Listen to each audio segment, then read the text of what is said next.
Cześć,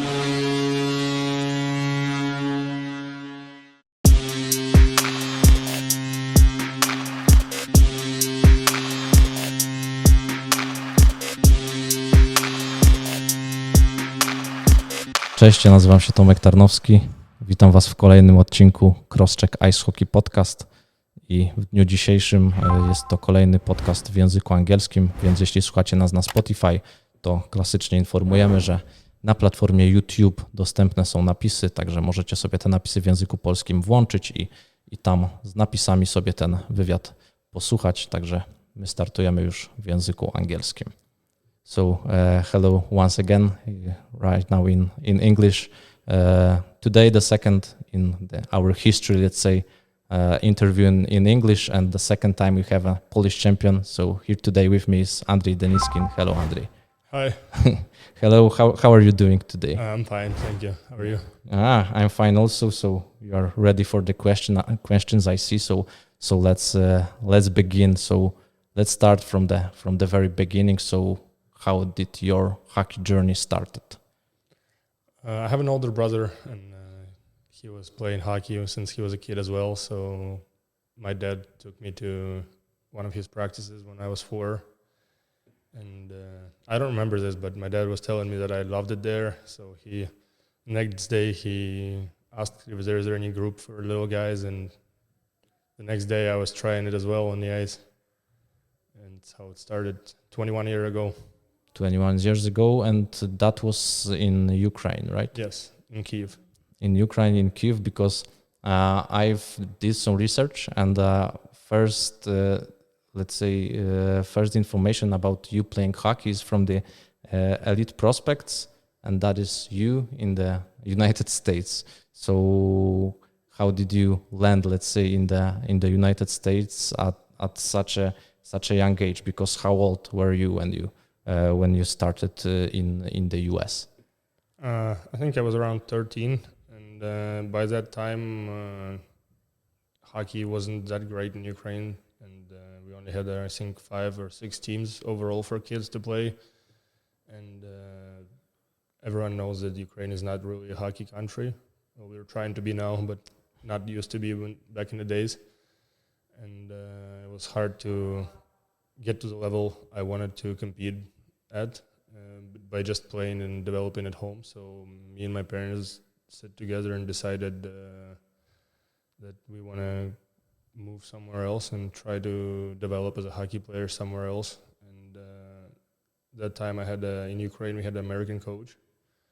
He was a power skating coach. He was coaching us in Kyiv, and my parents talked to him, and he gave me an advice and try to help me to get some opportunity to play in the United States. So I went on to skate with him in summer, and then he helped me to find a team. So that's how the journey in the United States began. Okay, so you've been very lucky that you have a coach from let's say abroad that he helped you.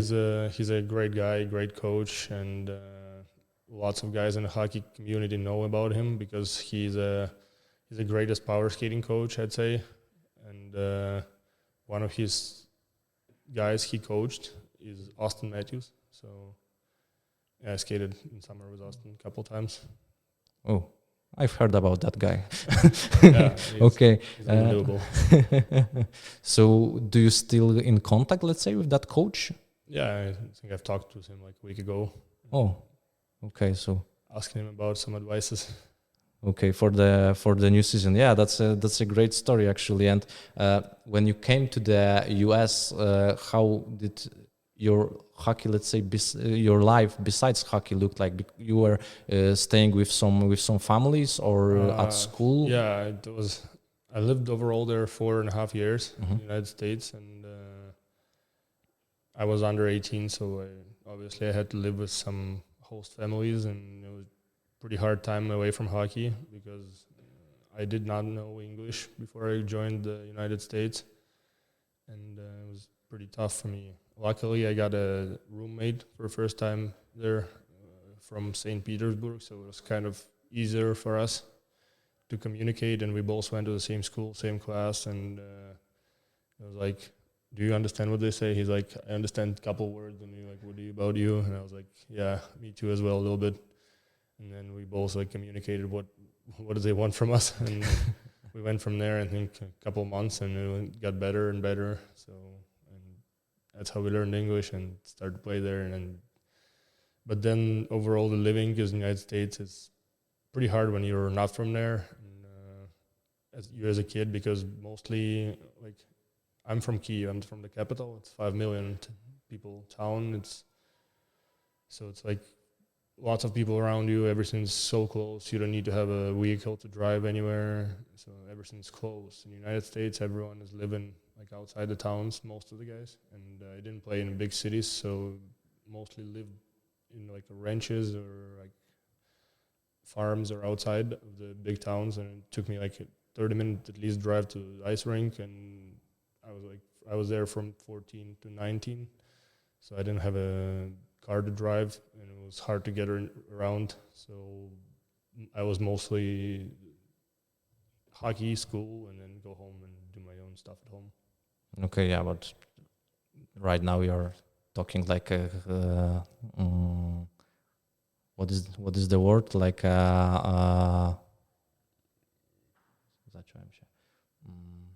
you are talking like a native speaker currently. So from the English, the language perspective, yeah, that time helped you a lot. Yeah, in that perspective, it's really good about it, and I had a great experience, met a couple of good people. So overall, it was a great experience, and I got better as a hockey player, better as a person, learned some different cultures, because America is a mix of cultures, and in course of 4.5 years, I think I'm changed like around 20 billet families, because changing teams, camps, other camps, and just going on and on and on. And I meet some great people, so mixed culture, so learn something from other people, which is always nice. And so overall, other than money-wise, it was a good experience. Yeah, so right now you have a good base, let's say, for your life after hockey with the language. It will be a lot easier for you to start some new journey, let's say, after your sports career will end. But yeah, you are a very young guy for now, so for sure you are not thinking about it currently. Yeah, I'm currently thinking about just playing hockey and enjoy the sport we love. Yeah, not thinking about anything else. But yeah, English is a great base to start learning something new in your life after.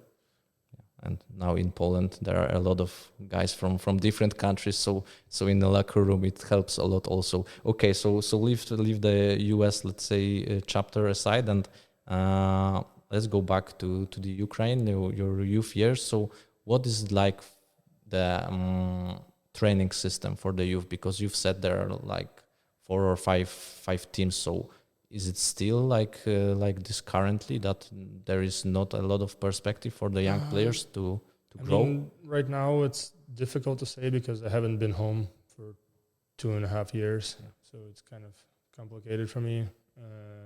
But I think lots of young, talented guys are right now playing in all the European, North American leagues, because, well, we all know it's war going on right now in Ukraine. Of course, yeah. And there's hockey going on. Our federation is trying to do everything to keep the hockey dream alive and for the kids to train and have a chance to play hockey. But I think most of the young guys are right now, like talented guys, are playing in European leagues. So this wise, I think it's very good for national teams program, because all those guys are training in Czech Republic, Sweden, Finland, is just better hockey countries to get into the hockey system. So I think in a couple of years we're going to have a great generation of Ukrainian players. Yeah, you have bright future for sure. And apart from hockey, did you play any other sports? Not really. Like I like play some sports, but not first of all, not professional, but some sports I like is not very safe to play in off season, because you can always get an injury, and you're not supposed to get an injury in summer because it's not great for you. But other than that, yeah, I love playing soccer. I love playing volleyball. Like, I like all the active sports. Like, if I would have right now phone call from somebody from Novitar and say, hey, let's go play some soccer, I would be down, because I'm just so competitive guy and I like all those competitive sports. Okay. And when you were young, it was also only hockey or any other sports? Oh, I played basketball for a little bit, just because for my height, I was always the tallest guy in my school. So it was just random. I was sitting in the class, and then the guy showed up. Was like, "Hey, I'm a basketball coach, so if you want to join us," I was like, "I'm down for any activity." And I also played chess for a couple of years. Yeah, so I'm. It's difficult to say, but I'll try to explain it. And like in Ukraine, Russia, and all the post-Soviet Union countries, we have like a rankings for sport. It's like level 3, 2, 1 candidate to masters and masters. So I achieved some decent degree in chess. So I was playing it for quite some couple of years. Oh. But then I didn't have time for mixing it both, and I had to choose something one. And chess is great, but I'm a young guy who needs to waste the energy somewhere. So hands down, I choose hockey. Okay. Yeah, you stole my next question, because I wanted to ask you whether from the very beginning your let's say height was distinguishing, let's say, from the people your age. So from the very beginning you was tall, as you said. Yeah. Yeah, I was always tall. I think from first grade, I was always the tallest guy in the class. Okay. And after moving to the United States, what surprised you the most, besides that what you said, that you have to travel anywhere, basically, like 20 or 30 minutes? Any other aspects that surprised you? Oh, I surprised I'm a Christian person, Mm-hmm. and the difference between religion surprised me very well, because I played for my first 2 years. I played for the Canadian Sports School Hockey League. We lived based in US, but we traveled to play games in Canada. And the rule of that league was every young player have to go to the school and develop just like as athlete, same as a student. And because I could not join just a regular high school because of some document problems or something, I don't even remember that time. It was so long ago. So I had to join some sort of school, and they found for me and from some other players like this, the Christian school. So I had to visit the Christian local school, and for me, it was so weird. All those classes, and like every Wednesday we had to go to the chapel. Everyone go to the conference room, sit together, and we listened to some pastor, and he's saying some random stuff about church, and not the way it's not the way I was taught as a kid, not the way my family uses religion. Yeah. It was just different, and then everyone hold their hands and singing about Jesus, and for me it was just something weird. And then every class I have, it was just normal class like math, English, and all the teachers was like church related. And I was really shocked about my English teacher. The first time we met him, he comes in the room and said, "Hey, I was a drug addict for 20 years. I waste my life with the drugs, but now I believe in Jesus and I'm your teacher now." And I'm like, hold on, what's going on? Why is this guy even near the kids? For me, it was just not acceptable, but like everyone have a chance to prove himself and change in life, but for me as a 12-year-old kid, or 13, whatever, it was just hard to understand how is it combined as a church, school, and this kind of guy. So it was very difficult. And then every Sunday, everyone had to go to church as well, and just to sit there and listen to all these songs, and then you had to drink something, eat something there, and it's completely different. The religion is completely different from what I'm used to.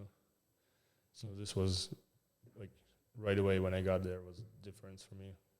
And then of course it's a food. Food there is like no one likes to cook that much there as home. So and the type of food is different. It's so much. U.S. is so much lazier country, so for them it's easier to just put the pizza in the pan and it's like, hey, whatever, eat pizza. And they don't want to waste time on cocaine. They don't want to waste time on anything. They just try to make life easier for them. Okay. About that teacher, that was not the answer I was expecting at all, but yeah, it was so interesting. Okay, and then you came back to the Ukraine for 1 year. Then after your first, let's say, chapter in United States, you came back to the Ukraine. Then went back to the US and again to the Ukraine to Donetsk, and then you've landed in Romania. So how did this move happened? What was the background there? First of all, I played 2 years in US in that high school hockey Canadian league, and I didn't really like the program because it was all about just program was making money from the players, so the players have to play there, and I didn't really understood my what's the name of the word, right? My development, the way should I go, but the perspective of my career by that time. And then I talked to some other coaches back home, and I got invited to the camp in Russia. So by that time, there was no war going on, and there was a camp in Russia that hosted by junior team, MHL team. There was like 3 other coaches from the other teams in that league, and it's decent level of junior hockey. So if I cannot make the highest level juniors in US, might as well try it for MHL. So I went to Russia. I went to that camp. I made the team. I signed a contract, entry level with the Russian junior team, and I played all the preseason games. And then I come to the rink to the first regular season game, and then they said that in 2 months before that, I played my first World Championship for U18 national team Ukraine. And the coach said, hey, we just got documents from the Federation of Russia, Hockey Federation. And they said that you cannot play in this league because you played for Ukrainian national team. So that was a shock for me. And I tried to call the federation and ask what's going on, why I cannot play. And they said, just because you already played for Ukrainian national team, you cannot play in Russian junior league. So I was forced to leave, and the season was already started by that time. And I come back to Ukraine, and when I was looking for a team, I started to skate with one of the pro teams in Ukraine, and it was a very young team. So it's like not the top team, but every year they develop some good players, and then the top teams are picking up the players from them. So I started to skate with them, practicing, and then the coach was like, hey, if you stay in, I'm going to give you the first line and all the ice time you want, and you're going to have experience playing with a man. Like, give me a week to think about it, and I look all my perspectives and all my other chances to go in anywhere, and I decided to stay. That's how my professional career began, and then when I was, I think, 17. Yeah, a lot of good and bad luck, let's say, to start. But yeah, as you said, for such a young player, a lot of ice time was for sure very good for the development. And after your second, let's say, episode in United States, was there any offers from pro teams, from ECHL, for example, or any other programs? It's as I played in US, it's a little bit different development players in US and Canada. As I played in US, my goal was to get an education there, as most of the guys want there. So like most of the guys play hockey just to get a scholarship and go to college, and then they decide if they want to play pro or not. Most of the guys even quit after college because they got degree to work. So my goal was to get the education, and that's why I came back to the States after that 1 year in pros in Ukraine. So I came back to US, played juniors, and finally made a team I wanted to play for. And I was waiting for the colleges to call me, and I finally, after 1 season there, I finally received the call from the college. It was University of Maine, and they offered me a 75% scholarship. Education there is very expensive. By that time, it was very difficult for my parents for me to even be there. And I talked to them and said, hey, I cannot even afford that 25% because I think it was around $8,000 just for education, not even for living or anything else.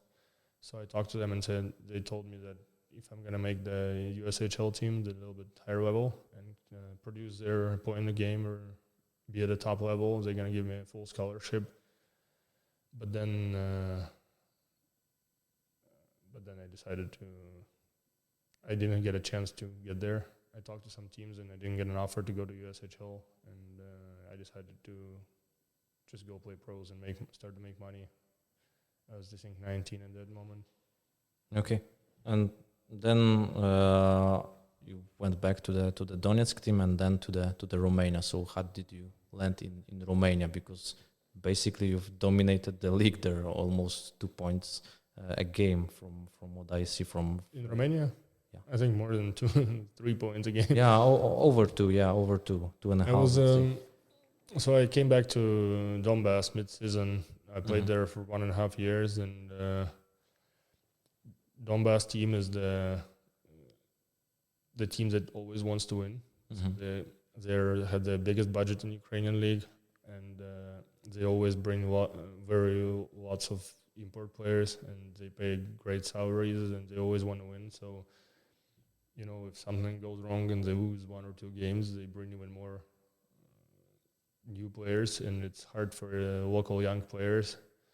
It's kind of same as here in Poland. It's very difficult for a young player to get into the league just because of the no limit of the. I think we had a limit of 16, something like that, imports per team, and I think Donbass always have like 20 imports. So I was playing lots of ice time when the Slovakian coach was there. We had the Julius Schupler coach. He's a Slovakian guy. It was a huge experience, and I think he liked me, so I got a lot of ice time when he was there. But then we lost a couple of games in a row, and he got fired. And after that, I was always a young guy in the fourth line. And after the season, I talked to the club and say, "Hey, what's going on? What are we gonna do? Do I stay or no?" And they said that we currently have a very big number of players, so we have to decide and wait for now. So I waited, and then they said that they're gonna open the second club, which is Mariupol, and then they want me to play and develop there, and then when I'm gonna be ready to go back to Donbass. But then they changed their plans and opened it the next year. So they called me and say, "Hey, find a club for yourself, because we have a lot of imports coming again." So, and Romania was a weird situation. I was playing beer league hockey, like amateurs hockey in summer, because like our amateur league is very good in Ukraine because they have more clubs than professional league. And I usually every summer I skate with the same guys, and I was skating, and all of a sudden one guy comes to me and he doesn't speak Ukrainian very well or Russian. He was mixing the words, and he talked to me. He's like, "Hey, I really like how you skate and play and score.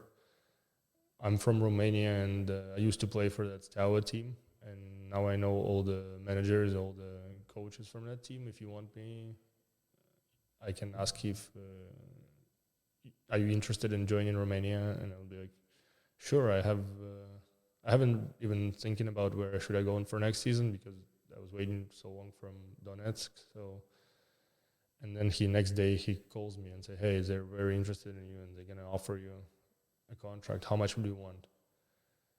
And I named them the amount I want, and they say, "Hey, it's all right for them." So that's how I get there, and I'm glad that I had two more Ukrainians there with me, so it was easier to adopt to the league. And what was the level of the league? The level is it's different. It's obviously not as high as here, but 3 top teams of the Romanian league is playing in Erste League, in Hungarian league. So those teams are actually pretty good. They have great imports. So the level of those teams is great, but because they are forced to play for 2 leagues, they don't really take serious about those games in Romanian league. So they usually doesn't dress for top guys or like starting goalie. So it's easier. So not very hard league because you play against top teams. They are high level, so they score a lot of goals against you because basically it was us 3 imports, 2 Russian imports, and all the other guys are Romanian that are not playing for top teams. So we wouldn't win much games, but we were trying to compete with the teams.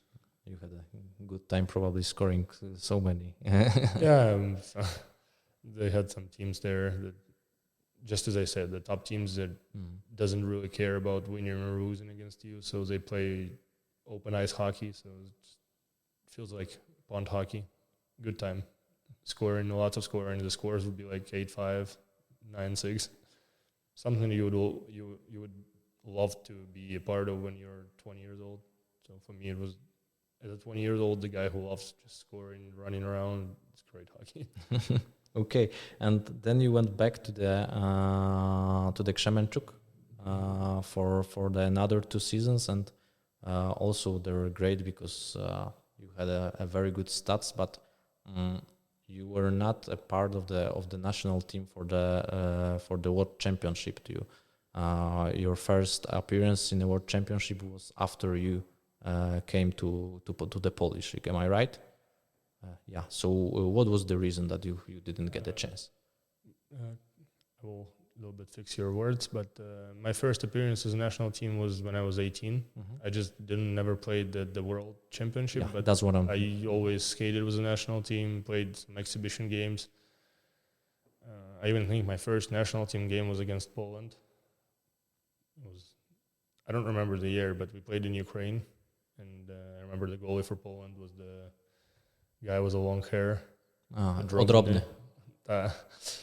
And I remember that game because I had a chance to do a shootout after the game, and I didn't score on him. The puck stopped in the line, so that was something I remember from that game.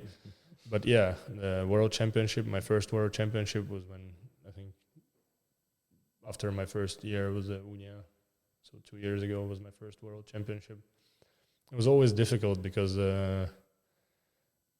when I was 18, I got invited from States when I was playing junior hockey in States. I got a call from a manager of a national team, and he's like, "We want you to join the national team. We're going to look at you, give you maybe a week or 2 to skate with us, so you get experience to skating with the men's national team, and then for future, for next years."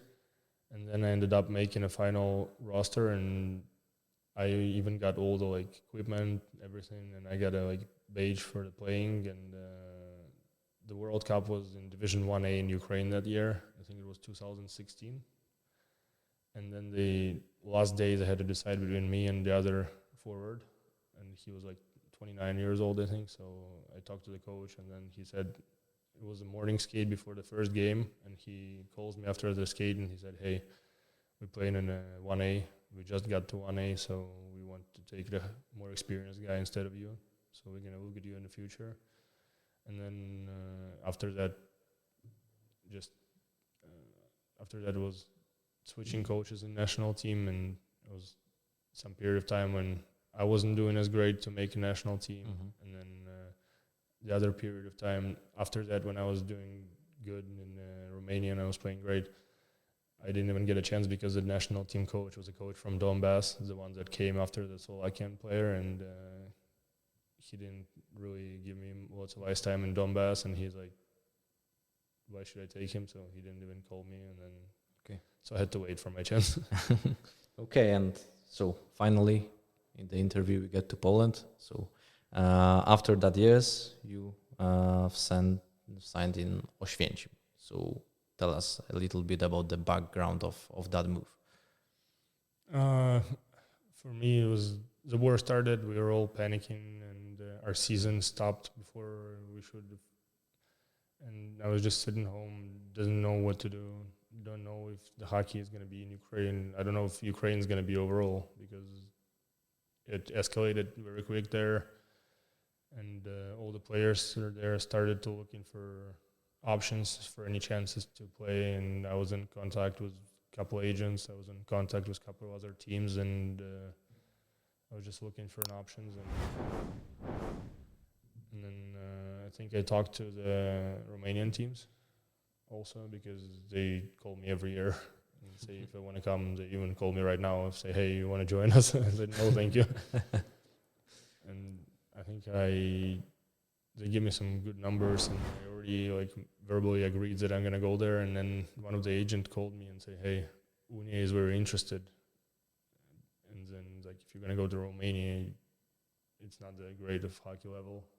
And I was like, "Yeah, but you know, I agreed there because I had no other options, because the war started and no one really knows in Europe about Ukrainian players, and it's so complicated to get a job if you never played in Europe, because all the club wants Canadian, American guys, Swedish, Finnish, Czechs, Guys with a passport, let's say. yeah, a guy with a passport, and they would take him instead of me 100 times because where he played in Ukraine, what's that? So they don't know what the level of league. They never even heard about the team I played for. So why would they take me? And then he called me and said, "Hey, Unia is want to give you a shot. So do you want to go there?" I was like, "Yeah, 100%." So I talked to the team and I started to try to get in Poland as soon as I can. Took me a while to get here. Okay, and you've heard about Unia or even any other Polish teams before?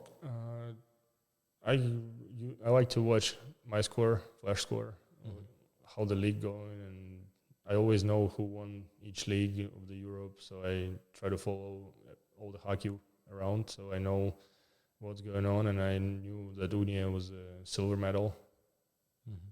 They lost in the finals to Katowice, and I knew it's a decent team. So I looked at the players who played there. So it's good imports. So I was excited to come to play for Unia. Yeah, because before that season, when the war started, there wasn't a lot of Ukrainians player before. There was Nikola Butsenko and maybe some other Nikita. guys. Nikita. Sorry. Nikita and some other guys with some, let's say, short episodes maybe. But yeah, there was not many guys from the Ukraine. So you got any information from the other players? How is the league? I just knew it was a decent level of hockey just because of the many imports. And, we, just as I say, as a national team player, I will always play against Polish national team, and most of the guys are playing in the local championship, and they're pretty good. So I knew the level of the league would be somewhere I wanted to compete at. So for me, it was a quick decision when Unia contacted me. Okay, and you've signed in a new country in Poland, and it was on 3 years contract. So wasn't it let's say a risk from your side to sign that long contract from the hockey perspective in a new country? Well, they kind of leave me with no options because I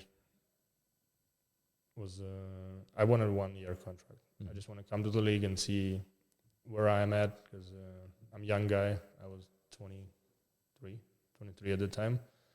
And I want to see where I am compared to the other players in Polish. And I want to prove myself. I want to become here and start showing what I can do and develop as a player, and then maybe get a better deal, because I couldn't ask for same money as Canadian guys and Finnish guys, because from Ukraine as well again. And but they said that they're not going to go for that. So they said that 2+1 is the only option we can give you. Well, at least that's how my agent told me. So I don't know what the club said. I never talked to them. I only talked through an agent. So I had to, and I said that, can you ask for maybe 1+1? And he said no. They said only 2+1 or not at all. So, and by that time I had that. The war started in Ukraine, so I don't know where to go. I had no limited offers, and I also had that disqualification for 1 year from national team, from IHF. So because of that as well, my options was very limited. So I had to Take a risk. and agree on that. Yeah. So it was two plus 2 one. plus 1, yes. Yeah. So that's why after 2 years it was your option or club's option for the 1 year. It was both option, I think. Okay. It was because on the paper it was a 3-year contract. So before, like in the beginning of the last year, I went to the club and say, hey, I just looked at my papers. They said 3, but we agreed on 2 plus 1, and they said, yeah, we remember that. So if you want, we can make an annex to contract that said that if you want to leave or the club doesn't want to sign you, keep you, we can decide it by the end of March. So end of March was the deadline, and so if no decision are made by that time, the contract prolongates to the next year, and it was the time when I talked to my agent before that. It was in February. I had a good season, and I talked to my agent. And I personally, as a player, always want to grow to something bigger. You know, like everyone as a kid wanted to play in highest level of hockey possible, but we all know it's not going to happen because not good enough. But you always want to try to be better and move to the better places and better hockey-wise. I talked to the agent, and he said that he's in contact with 2 Slovakian clubs, and they want to sign me. So, and Slovakian league ranks a little bit higher than Polish league. I mean, that's what everyone says, and that's what the rankings are. I never played there, and so I personally don't know. But the agent told me that if I do good there, I maybe can get a chance to play in some really high European level. And you know, as a 25-year-old, for me, it sounded pretty good. And 25 is just the time when I enter my prime, you know. So I was down to take a risk, and so I go to Unia. Unfortunately, it wasn't the right time to talk to the owners of the club because it was right before the final started. Yeah. I'm a little bit surprised that it was March, not April, for example. Yeah, it was. I don't know why it was a mistake, I think. So I went to them and said, hey, I wanted to break my contract and see what's going on. And they said, why so? I explained them the situation, and I explained them also, like, everyone knows that we play hockey for money. It's our job, and everyone wants to make more money, and the higher level of the leagues, the higher they pay. So, and for me, it's complicated because I'm forced to live on my own, like all the other imports. They, after seasons, they go home, have vacation with their families, and then fresh start the new season. I'm forced to hang out in Poland or whatever I'm forced to do because I cannot go home. It's been 2.5 years since I've been home. For me, it's impossible right now to go home, so I have to make money as well for summer and for my family because it's hard times in Ukraine right now, and currently no job, no anything. It's very hard to live there, and they even don't have electricity sometimes during the day there. So I have to help my mom, and so I talked to them that I want to try to grow into the higher league of hockey and make more money. For me as a personal, my goal is right now try to grow into the level of hockey I want to be there. If I didn't get a chance to go there, then I'll go with the highest paid offer so I can at least make money and don't worry about tomorrow. So I just want to be stable financially because of the situation currently in Ukraine and all around it. And the club was completely said that, hey, we understand it, we find that. I asked whether they're thinking if they want to keep me or no, and they said, hey, for sure we want to keep you, and how much do you want if you would like to stay with us? I said, hey, let's wait for summer, and then we talk about it after I see all the other offers. And we agreed on that the door is not closed, so we're going to talk after the season. And then I went to the national team, and then after the national team, my agent called the club and said, what are we doing? And they said that we couldn't wait for so long because of the Champions League and stuff like that. And so they already have a couple of Swedes in on my spot, and so they had to choose quickly before my decision, and so they signed players. That's what they told me. So it's kind of a balls around decision. First of all, it was my decision to see what's going on, and they could not wait so long. So I think it was just overall both sides' decision. Okay. And about the Unia, how would you describe the coach, the Nick Zupancic, his coaching style compared, I don't know, maybe to the other coaches that you have been coached by? All my other coaches I've been coached in professional hockey, they're always so emotional. Mm-hmm. They always like to yell because it's mostly Ukrainian coaches or Russians, and they're very emotional coaches. They like to yell. They have a different style of practices, and if they don't like something from you, they just scream at you. And Nick is a completely different guy. I think he's a very smart guy. He is very calm. He just comes to you and explain, hey, this is, he makes it you to feel that you understand everything yourself. The way he looks and acts, and you know what you did wrong, and you just want to be better next time. And I think Nick is a great coach. He's just,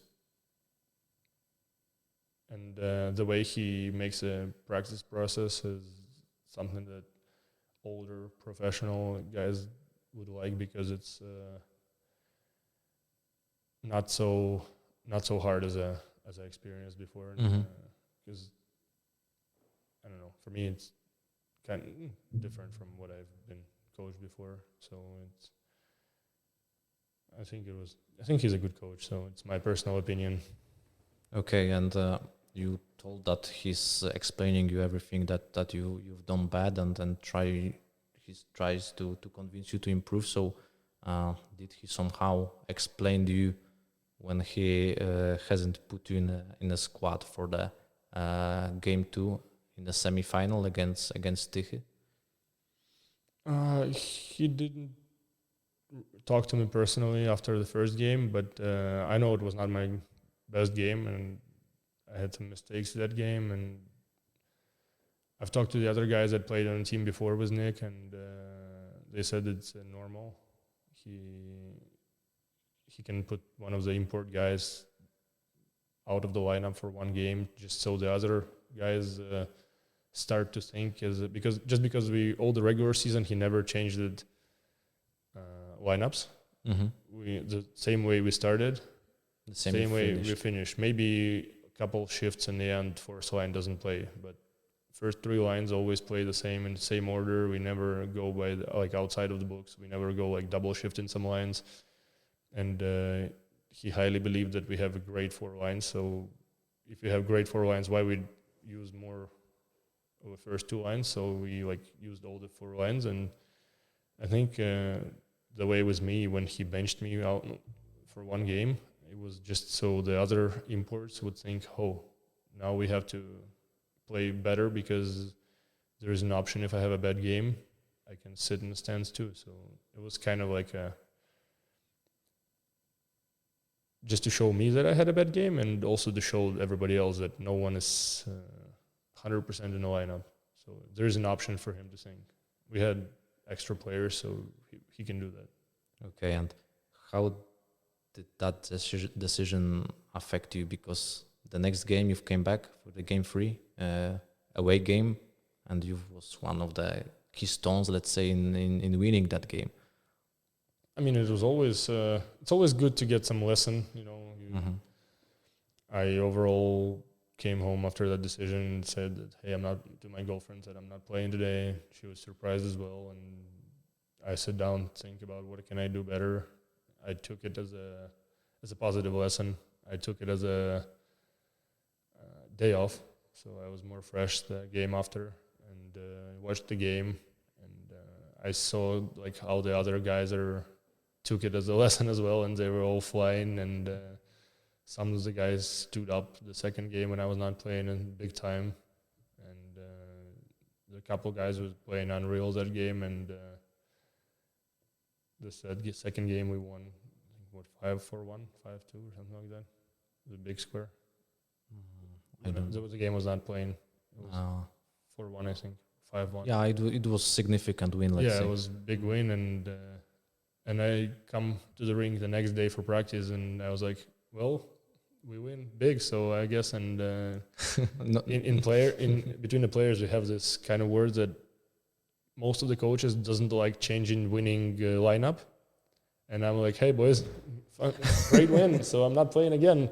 And I come to the rink, so calm, so chill, and all right, I have another day off, and Nick's like, you're back in the lineup. I was like, what's going on? Okay, so I have to prove myself that I'm supposed to be in the lineup. So I took it serious and tried my best and got a couple assists that game. Yeah, and you've played 2 years in Oświęcim, and with which players you have the best chemistry playing in one line with the forwards or defenders? I mean, it was. I played with most of the guys, other than Finnish guys. I never played with the Finnish guys. The Finnish guys plays only with Finnish guys. Yeah, we all know that our coach, he really obsessed with the Scandinavian players, and so Finnish guys always stay the same. We even have a joke in the locker room that Finnish guys stay the same. Go with the lineups, read the lineups. Finnish guys stay the same, and if other guys had a bad game, we can mix up the lineups. So I really enjoyed playing with Daniel Olsson Trukulia. I think he's a great professional. He's a guy that can be at the right time. He's a true leader of the. He's a guy who can play forward, center, or wing. He can fill in the role, and he has that great experience of playing highest level in Sweden, which is very good. And I enjoyed playing with him. And I think our best line was, for my opinion, personally for me, it was me, him, and Mark. When Mark was healthy, when he was full force. Twin Towers. Yeah. Mark is very high too. So I enjoyed playing with those guys because Daniel is very smart and he can always make that play. And Mark had a great one-timer, and he's always so fast, and he competes for the puck like crazy. So he's always would get the puck there and trying to fill it up and help those guys. So for me, it was good. And my first season in Oświęcim, I really enjoyed playing with Michael Chihi. I think he was the guy that can, he had won this league for many times, and he had that experience of playing here. And he's that guy that wouldn't waste more energy than he needs, so he would take and do exactly the same as he needs, and he would only explode when he needs and find a pass when he needs, and he would be always positive in the locker room when we would talk, and he was like, hey, just go, I will give you the puck. I like and he told me that he enjoyed playing with me, and he would say, hey, perfect, all I need to do is just give you the puck and watch hockey. So he was laughing about it in the locker room. And then on the other side, it was either Alex Shahura or Teddy DaCosta, and they were switching because of the injury Alex had. So both are professionals, both played in Poland many years, both are very skilled guys, and so all I just need to do is give them the puck. Okay, and I've asked Roman Dukov the same thing, but I would love to get your opinion also. And so, what was your feeling after Mark scored the winning goal in overtime against Katowice? No, it was unbelievable. I mean, just happened so quick and so good. So I just jumped on the ice and run straight to him. So it was unbelievable. I love winning, so it was something that we all were waiting for, and that was overall the greatest goal. I think if you're gonna do, or somebody's gonna do the top 10 goals of the season, that's definitely gonna go number one. So great way to end the season, because the goal was he got the puck, sprint, pull, make a fake, pull to himself, one of the best defensemen in the league, and then scored on the Polish national team goalie, the guy who won the league how many times? 6, 7? 6. It was his seventh final series and first one that he. Yeah, exactly. The first time he didn't win a championship, so it must mean something. Yeah, the John Murray is a big name in the Polish league for sure. And who was your best buddy in Oświęcim? In the locker room? I mean, the locker room was a little bit kind of group guys because we had many nationalities, and just when I got to Oświęcim, most of the Polish guys doesn't speak English very well. Mm-hmm. I think it was only Dubiński. Dubiński speaks Russian also. A little bit. He's when we speak together, we speak English because he is better in English than Russian. He also played in the US. Yeah, I know, but he understands Russian when we talk to him in Russian, and some other guys a little bit understand English, but most of the guys had a hard time when I talked to them in English. So I started talking with the guys who I know speaks my language. So it was me, Filip the first year, Pangelov, then Roman, and then the second year Mark came down, and we sit in the locker room the same way. Finns sit close to Finns, Swedes sit with Swedes, Polish guys sit other side of the locker room away from imports. And then I sit in the locker room right by Roman on the left side and Mark on the right side. So we talked, and then the Latvian defenseman Kristaps was also. So we kind of hang out as four. So we talked the same language. So we communicated. And I think I can call them my friends now. Okay. And the Unia chapter ends for you there. So right now you are a Podhale Nowy Targ player. So what convinced you to join this team? First of all, when I already figured out that I'm not going to stay with Unia, and I had to decide. I had my apartment until the end of May. So it was end of May, I packed my stuff, and I got a call from Pangelov and said, hey, come over. We have here a beautiful town, and we're good friends with him for many years already. So I came here. He invited me to stay in his apartments for a couple of days. So I came here, and I was in contact with all the other agents and all the other clubs, and I didn't like the waiting time, the time that I cannot basically live at somebody's house. I cannot be comfortable at 100%, and some of my clothes and some of my stuff was Oświęcim, some in my car. My car was fully packed. I cannot bring all my stuff in his house. Yeah, for sure. Yeah, and I had to get ready for a new season, but basically I cannot find my shoes running because they're somewhere in my car. So it was just uncomfortable, and I really wanted to go to explore some other European leagues. I was in contact with 2 Slovakian clubs, but they had said that I have to wait longer, and I did not wanted to wait that much and talk to some other clubs, and then all this time we were staying in here for 2 weeks, I think, and then we started to exploding around, exploring the area, and we took the bikes and went for a ride to the mountains, and my girlfriend's like, wow, I like this town. And I'm like, yeah, this is great because all the nature here, all the mountains, all the fresh air, it just, I don't know, it's attracts you. So we were just driving around the town every day, and my girlfriend's like, hey, I'm happy here.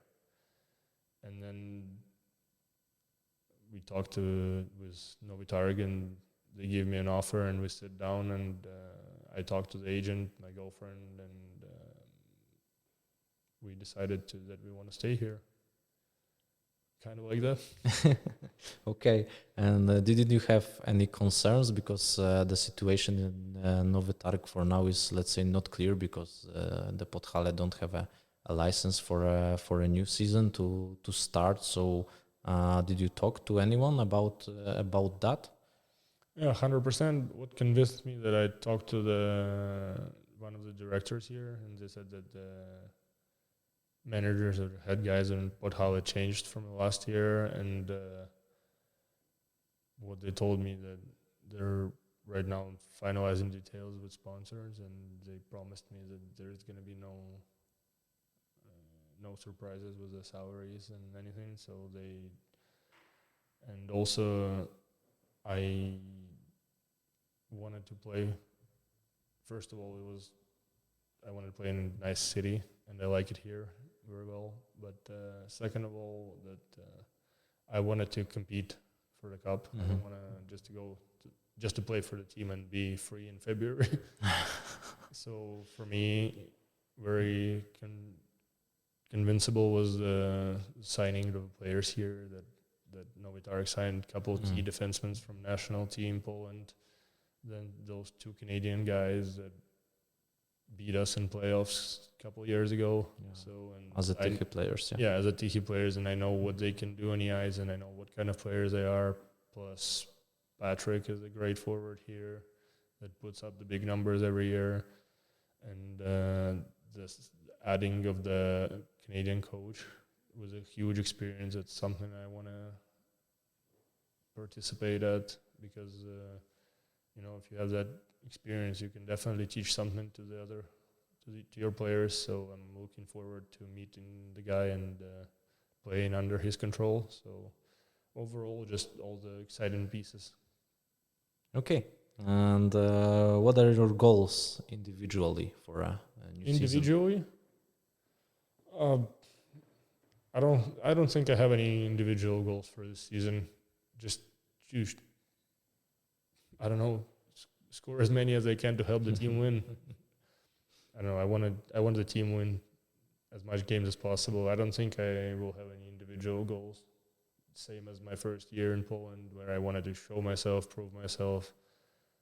Both my seasons here, I ended up in top 10. So I don't think I need to worry about some personal achievements. It's all about team winnings now, and I want to help the success, the Novi Targ. Okay, because last season was pretty much nothing but winning for you. Polish Championship, Olympic pre-qualifications, then World Championship. Triple Gold Club. Yeah, Triple Gold Club. European edition, let's say. Okay. And yeah, we were joking about that in the locker room of the national team.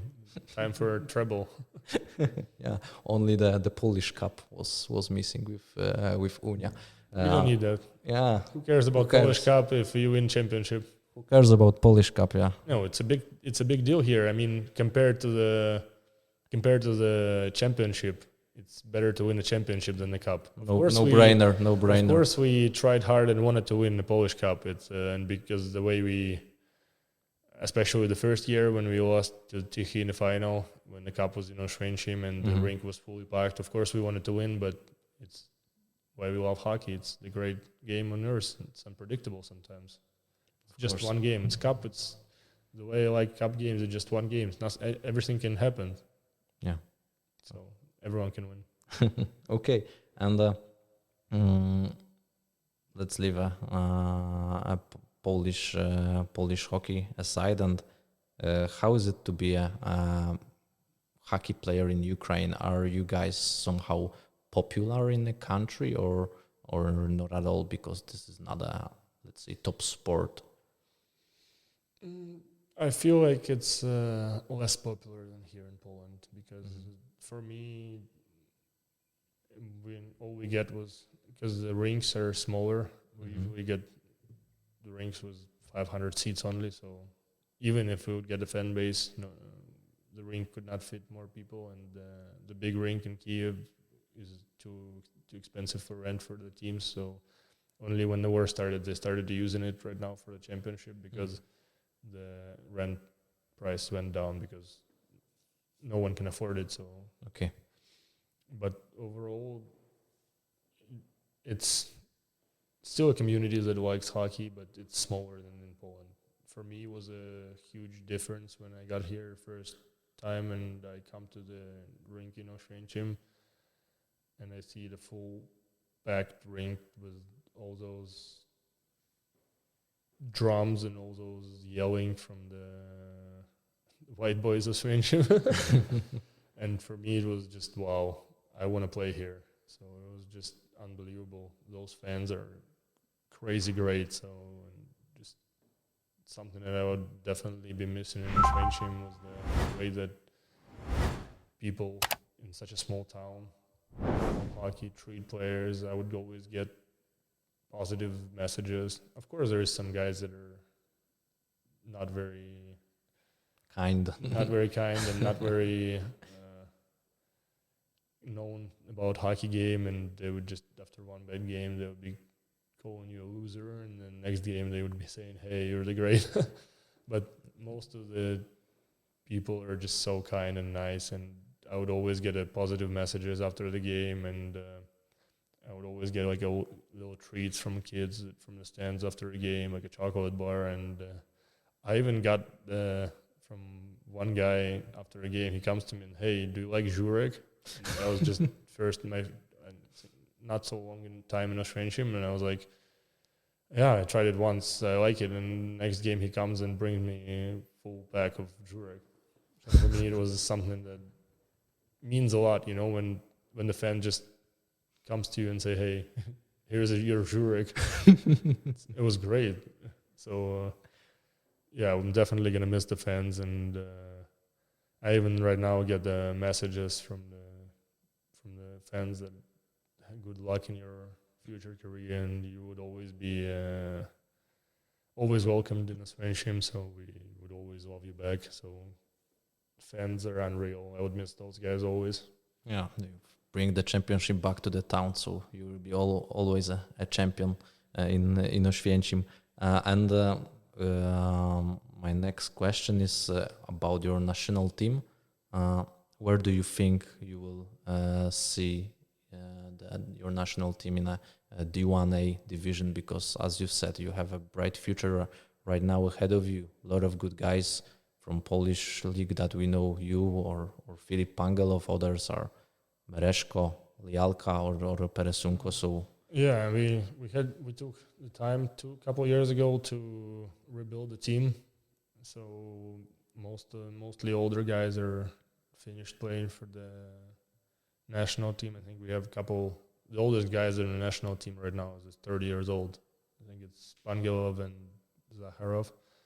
And other than that, everyone else is younger. So our national team took the way of rebuilding. So we always, every time we go to the national team, I see many younger players that are just from U20 national team that got perfect year in some junior team, and just as I said, are lots of younger players that are playing in European leagues, American leagues. They develop very good.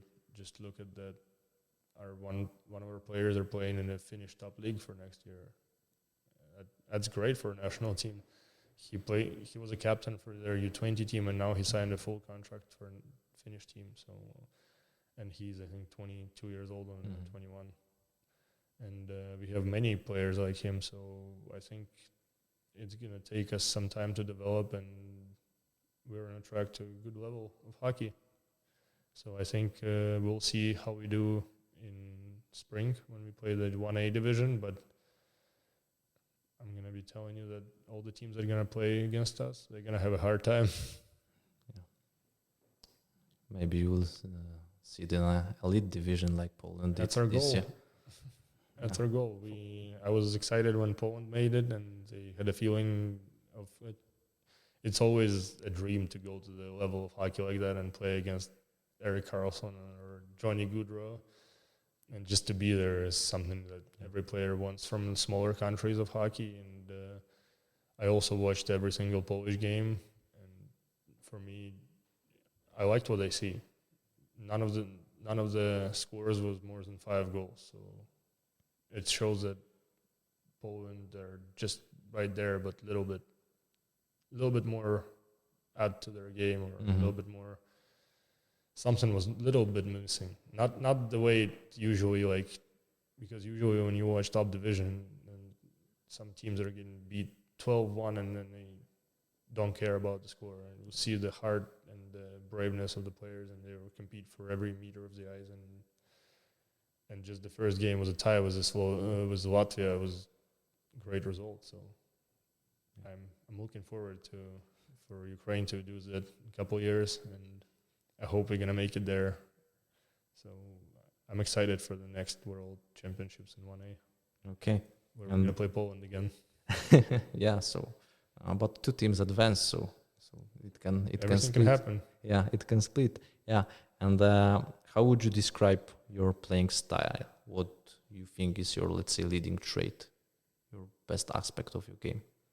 My best aspect is I think I'm good at using my advantages on the other players, that my size and how I can use my body, the way I can protect the puck, the way I can battle. I'm obviously not the fastest player on the ice, so I'm trying to use my upside where I can protect the puck and take control of the puck and try to use my shot more.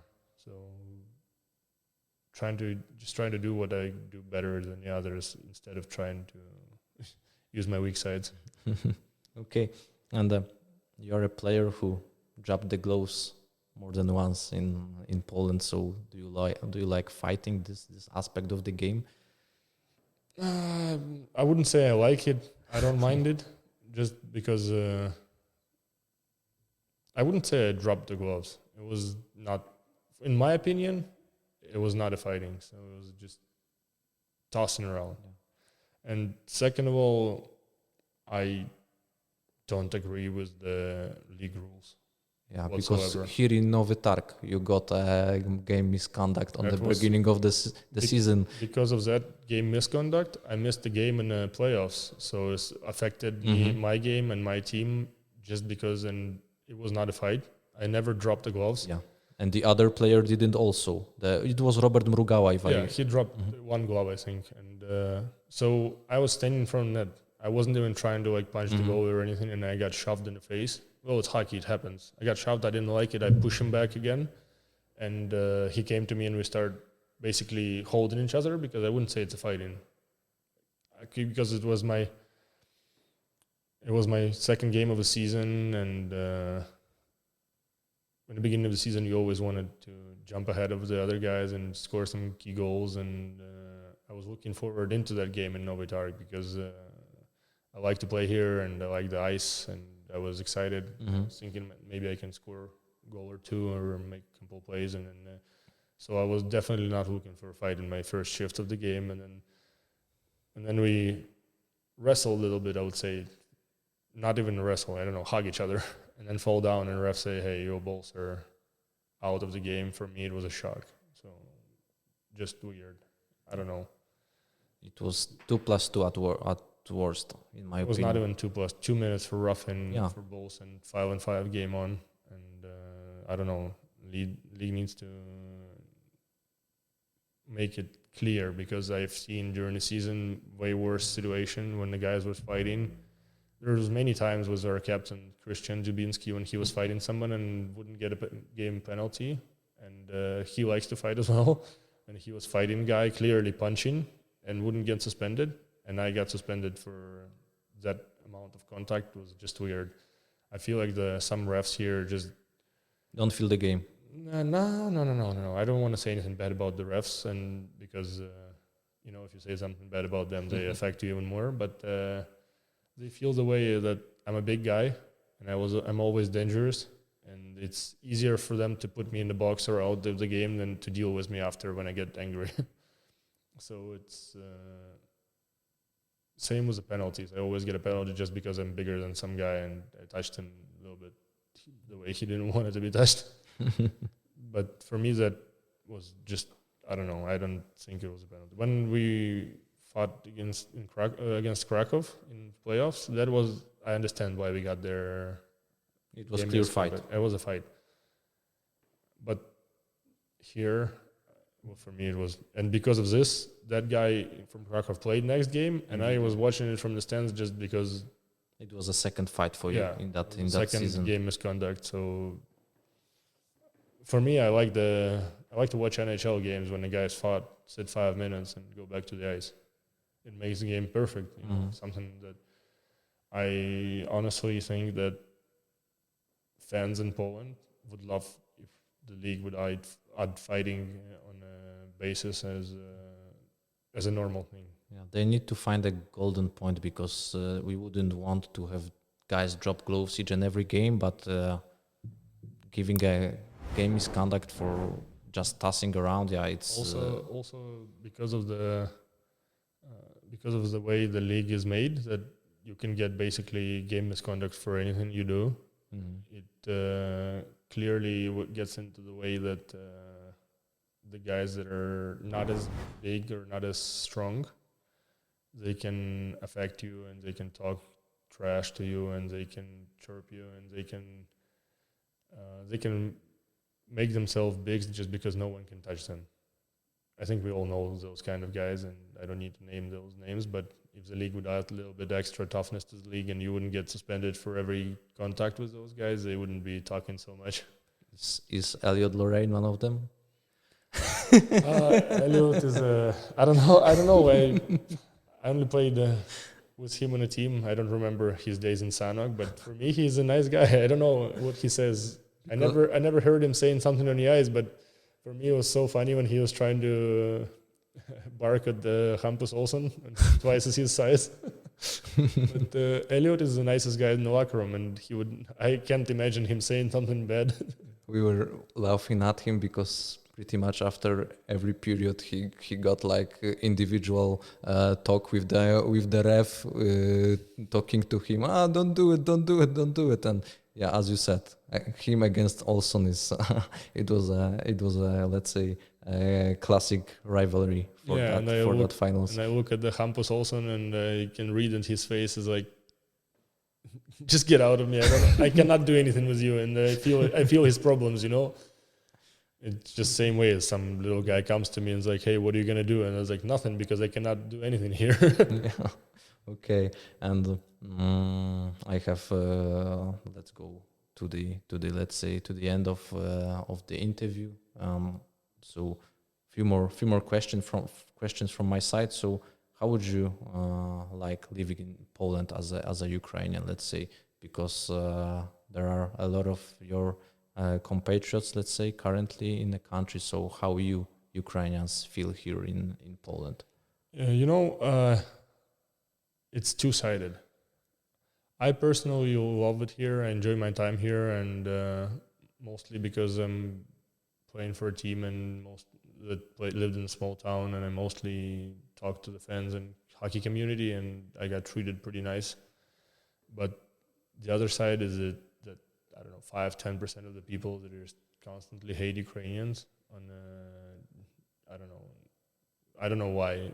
I mean, there is some Ukrainians probably that feels a little bit more comfortable here than they should be, and there is some Ukrainians that just want to use all the benefits, all the paychecks that Poland kindly provided to Ukrainian people that lost their houses.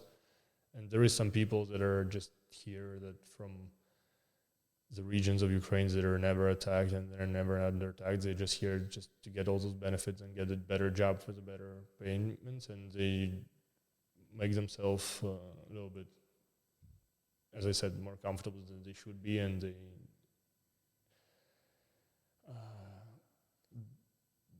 I don't know how to say it the right way. So they do make themselves uncomfortable for the Polish people.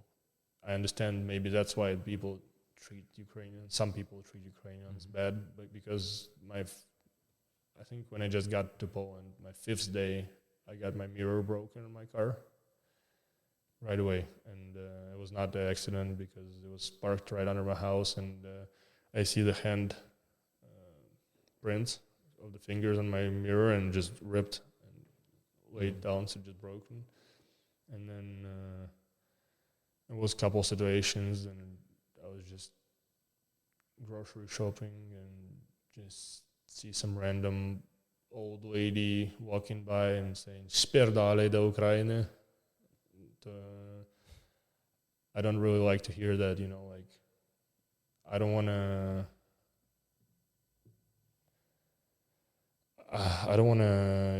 people that are lost their houses, lost their living, that are forced to be here. I don't want them to hear that kind of stuff, you know. Like, I also understand that we're kind of making uncomfortable some stuff because there's many Ukrainians here and it's populated Ukrainians in Poland. Most of the people here for the reason because they lost their living and they have to be somewhere, and their kids or their wives they're not feeling safe back home. They have somewhere to be at. So, but I understand it, so I take it as a positive because for me, just as I said, most people treat me well. So I absolutely enjoyed my time, and those people that say something not kind to me, I just try to stay away from them. Lucky for me, it's only a couple people, and I would never see them again. So for me, I said, for me, my time in Poland is enjoyable. So I love it here, and I'm looking forward to live in Novi Targ. Great people here so far, as I meet a couple local people, and great town. So I'm excited. Okay. Thank you for that answer. And besides the hockey, do you have any hobbies, any other hockey or sports? Because you've said that you like to be active. I do have hobbies, but unfortunately, it's hard for me to do that just because I love fishing, but all my fishing stuff is at home, and I have 2 full packed cars of stuff I cannot even bring. And plus, here you have to buy a license, and I don't know how I feel about the license. I'm still trying to find out. I asked local people, how can I do it? And they say I think it's half of the year license, but I only want to go once or twice in summer and free time. I don't need that. So I'm trying to figure it out right now, and I've driven my bicycle to one of the lakes around here, and I found out that I don't need a license there, but I need to buy my own fishing rod. So I'm thinking about, me and Pangelo were thinking about buying one to go fishing one day. And my other hobby is motorcycles, but it's pretty dangerous. So Yeah. and my motorcycle was left at home, so I cannot, and I don't want to buy another one here. So in the contract here, it says that I'm not allowed to drive motorcycle. And it's pretty, as I get older, I start to think that I should stay more away from it, from this hobby, because it was some fun time when I was back to my 20, 21, 22 years old. It was crazy driving. Okay, so hopefully you will get a new motorbike soon. So from my side, that is all. Thank you so much for your participation, and we wish you all the best in upcoming season. Thank you very much. I enjoyed being here. Thank you.